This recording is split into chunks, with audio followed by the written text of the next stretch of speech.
Halo sobatku, selamat datang di channel Sobat Movie. Tempatnya review film paling asik dan menarik buat sobatku semua. Yang baru gabung, silakan klik tombol subscribe ya dan nyalakan loncengnya. Supaya kalian tidak ketinggalan film-film seru yang Mimin upload. Oke, gak usah berlama-lama lagi. Langsung aja kita ke reviewnya. Gasken sob.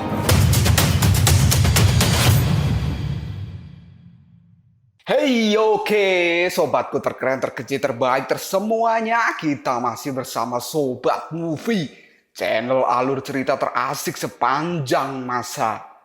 Oke, kita lanjut bahas chapter 36. Nggak usah cacicot banyak bacot, kita langsung masuk aja ke pembahasan. Raja Kebajikan kini terus saja menggunakan mantra-mantra saktinya untuk menyerang roh darah bumi. Dan kini roh darah bumi sudah dikelilingi oleh kertas mantra sakti milik dari Raja Kebajikan. Roh darah bumi pun kini menatap Raja Kebajikan dengan tatapan yang sangat tajam dan dia pun berkata, "Kau berani menggunakan trik semacam ini untuk menunjukkan keburukanmu." Raja Kebajikan pun lalu mengepalkan tangannya. Dan tiba-tiba saja mantra-mantra itu pun kini melilit tubuh dari roh darah bumi. Tapi dengan cepat roh darah bumi dapat menghindar dari serangan lilitan kertas mantra milik Raja Kebajikan. Dan kini roh darah bumi pun akan menyerang Raja Kebajikan. Tapi sang Raja Kebajikan ini tidak akan tinggal diam. Dia pun menarik kertas mantranya dan menggunakan kertas mantra itu untuk melindungi dirinya sendiri. Dan tiba-tiba saja kini kertas-kertas mantra yang dikeluarkan oleh Raja Kebajikan itu pun melilit kembali tubuh dari roh darah bumi. Roh darah bumi yang akan terlilit oleh kertas mantra milik Raja Kebajikan, dia pun melirik dari balik kertas itu dengan tatapan yang sangat mengerikan. Lalu kertas mantra milik Raja Kebajikan pun kini sudah melilit 100% tubuh dari roh darah bumi. Tidak berhenti sampai di situ saja. Ketika roh darah bumi sudah terlilit pun, Raja Kebajikan masih akan menyerang roh darah bumi. Dia akan memukul kepalanya menggunakan kipas miliknya. Tapi ternyata sesuatu hal mengejutkan terjadi. Raja Kebajikan pun kini menengok ke atas dan dari atas kini keluar sebuah tangan yang akan menggapai Raja Kebajikan. Raja Kebajikan pun kini melongo dan dia langsung berteriak, "Apa?" Dan ternyata yang keluar dari atas Raja Kebajikan itu juga merupakan Raja Kebajikan yang lain. Jadi sekarang Raja Kebajikan ini ada dua orang. Melihat kemunculan Raja Kebajikan yang palsu dari atas dirinya, kini Raja Kebajikan yang asli tidak jadi menyerang roh darah bumi dan dirinya pun malah berteriak, "Siapa ini?" Dan kini Raja Kebajikan yang palsu yang baru datang itu akan menyerang Raja Kebajikan yang asli. Raja Kebajikan yang asli pun kini akan menggunakan kipasnya untuk menyerang Raja Kebajikan yang palsu. Lalu si Raja Kebajikan palsu itu pun kini melompat untuk menghindari serangan Raja Kebajikan yang asli. Dan kini Raja Kebajikan palsu berputar di atas Dewa Rulai dan juga Dewa Sasin. Melihat ada Raja Kebajikan yang lain, Dewa Rulai pun langsung berkata, "Kenapa ada Raja Kebajikan lagi?" Kemudian Raja Kebajikan palsu pun kini tertawa. Dan dirinya pun kini mendarat di belakang Dewa Sasin dan dia pun langsung menghilang. Lalu Dewa Rulai kini bertanya pada Raja Kebajikan yang asli, Raja Kebajikan, kenapa ada Raja Kebajikan yang lain selain dirimu?" Lalu Raja Kebajikan yang asli, dirinya pun kini langsung melirik ke arah roh darah bumi. Dan ternyata kertas mantra yang melilit tubuh roh darah bumi kini sudah terlepas. Dan roh darah bumi pun kini berkata, "Dua dewa besar kuno datang satu demi satu. Raja Kebajikan, apa yang kamu pikirkan?" Kemudian Raja Kebajikan kini balik bertanya pada roh darah bumi, "Apa yang aku pikirkan? Sepertinya itu adalah pertanyaan yang harus aku tanyakan kepadamu." Dan roh darah bumi pun kini menjawab, Raja Kebajikan, apa kau pikir aku yang mendatangkan Raja Kebajikan yang palsu dan kini kau akan menyalahkan diriku?" Raja Kebajikan yang asli kini berkata, "Bukankah memang begitu?" Lalu roh darah bumi menjawabnya, "Aku tidak tahu apapun dengan masalah ini." Raja Kebajikan yang asli pun kini langsung berkata, "Aku ini Raja Kebajikan. Bahkan jika aku adalah iblis, aku tidak akan menjebak dirimu. Sasin Guanyin, apa pendapatmu tentang masalah ini?" Dewa Sasin langsung berkata, "Kejam, bodoh, Raja Kebajikan, ini sangat konyol." Kemudian Raja Kebajikan kini lanjut bertanya pada Dewa Rulai, "Tata Gata, kalau menurutmu bagaimana?" Lalu Dewa Rulai pun berkata, Raja Kebajikan, aku harus berkata apa?" Mendengar jawaban dari Dewa Rulai, Raja Kebajikan kini menjadi terkejut dan dirinya pun langsung berkata, "Ikuti saja kata hatimu, Rulai." Dan Dewa Rulai menjawabnya, "Baiklah kalau begitu." Lalu Dewa Rulai pun kini berbicara sesuai dengan kata hatinya. Dirinya pun kini berkata, "Aku akan mengatakan apa yang aku rasakan dan aku harap kalian berdua tidak keberatan." Raja Kebajikan menjawabnya, "Baiklah, aku tidak akan keberatan." Dan kini roh darah bumi terdiam. Dia akan mendengarkan apa yang akan dikatakan oleh Dewa Rulai. Dewa Rulai langsung berkata, "Aku berpikir bahwa Taisang Lojun palsu yang menyerang bumi dan roh darah bumi saat ini adalah orang suruhan dari roh darah bumi sendiri. Hal ini dilakukan untuk menjebak Taisang Lojun, sehingga cerita yang dia siapkan akan lebih meyakinkan." Kemudian Taisang Lojun pun kini tersenyum dan dirinya berkata, "Kau sangat bagus, Rulai."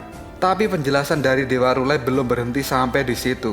Dewa Rulai pun kini lanjut berkata, "Tapi aku juga berpikir bahwa Taisang Lojun palsu ini mungkin juga adalah seseorang yang dikirim oleh Taisang Lojun sendiri. Karena Taisang Lojun yang palsu ini sepertinya dia sangat tahu dengan Taisang Lojun yang asli, dan sepertinya dia memiliki hubungan dengan Taisang Lojun yang asli. Dan hal yang lebih aneh adalah kenapa Taisang Lojun tiba-tiba datang ke sini, padahal seharusnya dia berada di surga 33. Dewa Sasin yang mendengarkan penjelasan dari Dewa Rulai, dirinya pun langsung bertanya, "Tathagata, apakah kau sedang beromong kosong?" Dewa Rulai pun menjawabnya, "Ucapanku tadi berasal dari dalam hatiku, sehingga secara alami itu akan membuat senang dan juga membuat tidak senang. Sasin, mereka yang menghormati kebajikan adalah orang yang mandiri, dan aku percaya mereka tidak akan menyalahkan Tathagata karena telah berbicara terus terang." Kemudian Raja Kebajikan pun kini berkata pada Dewa Rulai, "Namun Rulai, keraguanmu tentang diriku akan memberimu penjelasan yang jelas di masa depan. Aku percaya bahwa suatu hari nanti di masa depan, kamu akan mengakui kesalahanmu dan akan menyalahkan dirimu sendiri. Tapi pada saat ini, aku menyukai kejujuranmu, Rulai," kata Raja Kebajikan. Dan kini roh darah bumi pun juga berkata, "Jadi sekarang cerita tentang Raja Kebajikan tidak mungkin untuk diceritakan lagi." Raja Kebajikan pun langsung turun dari kendaraannya dan dia langsung berkata, "Kenapa kau tidak ingin menceritakan tentang diriku? Padahal aku ingin mendengar ceritamu." Dan kini Raja Kebajikan pun duduk di belakang dari roh darah bumi. Roh darah bumi pun kini melirik Raja Kebajikan dan dia berkata, "Bagaimana seseorang bisa mendengarkan skandal mereka sendiri? Raja Kebajikan, meskipun yang mengalahkan diriku itu adalah dewa surga, tapi dari seluruh dewa yang paling kukagumi itu adalah dirimu," kata roh darah bumi. Dan sekarang Raja Kebajikan menyuruh Tathagata dan juga Dewa Sasin untuk duduk. Dan akhirnya mereka bertiga pun kini duduk. Dan sekarang roh darah bumi berdiri di antara mereka bertiga. Melihat Dewa Rulai, Raja Kebajikan, dan juga Dewa Sasin duduk membentuk sebuah formasi, kini roh darah bumi pun berkata, "Kenapa kalian duduk di tiga arah langit, bumi, dan manusia? Apakah kalian takut apabila aku melarikan diri?" Dewa Rulai langsung menjawabnya, "Jika dirimu melarikan diri, kita tidak akan bisa menghentikanmu." Kemudian roh darah bumi melirik Dewa Rulai dan dia berkata, "Itu sudah pasti." Dan kini Raja Kebajikan, dirinya pun langsung melihat ke arah langit. Dan ternyata yang dilihatnya itu adalah matahari. Dan kini terlihatlah Raja Kebajikan menyembunyikan tangannya di belakang. Ternyata Raja Kebajikan yang menyembunyikan tangannya di belakang ini, dia sepertinya sedang melakukan perhitungan. Dan dia menjepit jarinya, pertanda bahwa dirinya sedang menghitung atau memikirkan sesuatu hal. Oke, kita berpindah ke alam baka. Kucing raksasa yang sebelumnya mengajak Raja Reinkarnasi dan juga Jiu Kuanyi, ternyata mereka bertiga menuju ke aula peti mati gantung. Dan sekarang mereka bertiga sudah berada di depan gerbang aula peti mati gantung yang sangat besar. Kemudian Raja Reinkarnasi mengenal tempat ini sangat menyeramkan dan topengnya pun berubah menjadi topeng ketakutan. Ternyata kedatangan mereka bertiga di tempat ini adalah untuk menemui Raja Ksitigarba. Kucing alam baka pun kini berkata pada Jiuquanyi, Raja Ksitigarba memerintahkanku untuk membawa kalian ke sini, dan aku hanyalah mengikuti perintah. Kemudian Jiuquanyi pun berkata, kuil peti mati gantung. Bukankah itu adalah tempat di mana para penjahat diinterogasi di dunia bawah? Kemudian Raja Reinkarnasi yang ketakutan kini langsung berkata pada Jiuquanyi, Jiuquanyi, tak perlu dikatakan lagi, dia pasti akan menginterogasi diriku. Lalu Jiuquanyi bertanya, kejahatan apa yang kau lakukan Raja Reinkarnasi? Kemudian Raja Reinkarnasi menjawabnya, bahwa dirinya hanya mengikuti kesenangannya saja. Kemudian Jiuquanyi bertanya lagi, apa dirimu menyinggung Raja Ksitigarba? Dan Raja Reinkarnasi membenarkan hal itu. Kemudian Jiuquanyi bertanya lagi, sebenarnya apa yang telah terjadi? Raja Reinkarnasi pun akhirnya bercerita pada Jiuquanyi bahwa dirinya telah membunuh seseorang. Lalu pada saat itu, mata dari Raja Ksitibarga ini muncul di langit dan dia melihat kelakuan dari Raja Reinkarnasi yang semena-mena. Tatapan Raja Ksitigarba itu seperti tatapan yang marah pada Raja Reinkarnasi. Kemudian kini Jiuquanyi berkata lagi, aku berpikir sepertinya ini hanyalah kesalahpahaman saja. Dan kini Raja Reinkarnasi pun berkata, di antara 10 Raja Neraka, Raja Qin Guang selalu menjadi orang yang disenangi oleh Raja Ksitigarba karena mereka saling memberi penghargaan. Jika tidak ada 10 raja yang bersaing untuk mendapatkan gelar Master, maka posisi Master Reinkarnasi tidak akan jatuh padaku. Apa kau juga berpikir begitu? Tanya Raja Reinkarnasi pada Jisoo. Lalu Jisoo pun sambil membuka gerbang kuil, dia pun mengatakan, aku tidak mengetahui hal itu. Biarkan Ksitigarba yang menjawabnya. Dan kini Jisoo pun langsung membuka gerbang kuil peti mati gantung. Setelah gerbang itu dibuka, kini keluarlah angin yang sangat besar dari dalam gerbang itu. Hal ini membuat Raja Reinkarnasi dan juga Jiuquanyi menjadi heran. Apa sebenarnya yang ada di balik gerbang ini? Dan kini Jisoo pun mengajak mereka berdua untuk segera masuk. Mereka bertiga pun kini akhirnya melewati gerbang kuil peti mati gantung. Dan di sana terdapat hembusan angin yang tiada hentinya. Hawa mencekam dari balik ruangan ini membuat Raja Reinkarnasi menjadi takut. Kemudian Jiuquanyi, dirinya kini melihat sesuatu dan menatapnya dengan tatapan yang sangat tajam. Ternyata yang dilihat oleh Jiuquanyi itu adalah sebuah tengkorak.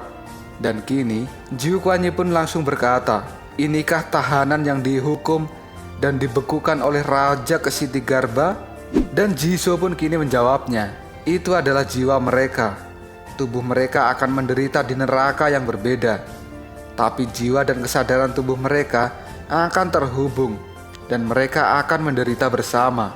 Mendengar perkataan dari Jisoo, kini Raja Reinkarnasi menjadi ketakutan dan kakinya seperti tidak dapat digerakkan. Lalu Jiuquanyi pun bertanya, hei Raja Reinkarnasi, apa yang terjadi padamu? Topeng dari Raja Reinkarnasi sekarang berubah menjadi topeng yang sangat ketakutan. Dia pun akhirnya berkata, Jiuquanyi, kamu adalah satu-satunya temanku di dunia bawah. Kamu harus ingat untuk selalu datang dan melihatku ya. Dan tiba-tiba saja Jisoo kini mengeluarkan sesuatu dari tangannya. Ternyata Jisoo itu mengeluarkan senjatanya dan dia pun langsung menyabetkan senjatanya itu pada angin yang selalu berhembus pada mereka. Sabetan senjata dari Jisoo itu kini membuat angin dan kabut yang ada di situ menjadi terbelah dan akhirnya menghilang. Dan kini terlihatlah sebuah cahaya yang berada di tengah-tengah kuil. Kuil itu terlihat seperti kuil kuno. Di kuil kuno ini terlihatlah lonceng raksasa dan juga beberapa peti mati gantung. Raja Reinkarnasi dan Jiuquanyi yang melihat hal itu, dirinya langsung melongo. Setelah kabut dan angin yang dari tadi menyelimuti tempat itu menghilang, kini terlihatlah sebuah kuil dengan sangat jelas. Dan ada cahaya kuning yang bersinar terang di tengahnya. Dan ternyata cahaya itu adalah Raja Ksitigarba. Raja Ksitigarba pun langsung berkata pada Raja Reinkarnasi, Master Samsara, dirimu telah membalikkan reinkarnasi dan mengganggu hidup dan mati. Tahukah kau bahwa kau adalah orang yang berdosa selama berabad-abad? Kemudian Raja Reinkarnasi dengan topeng ketakutannya, dirinya pun kini menjawab, aku membalikkan reinkarnasi, lalu mengganggu hidup dan mati. Raja Ksitibarga, aku tidak paham dengan apa yang kau katakan. Tanya Raja Reinkarnasi. Lalu bagaimanakah cerita selanjutnya? Apakah Raja Reinkarnasi ini akan dihukum oleh Raja Siti Barga? Tunggu aja jawabannya di next video. Kaprol Sob. Tetap stay di channel Sobat Movie dan jangan lupa klik subscribe, like, dan share ke teman-temanmu agar channel ini dapat berkembang dan menghibur kalian semua. See you next tomorrow. Bye-bye.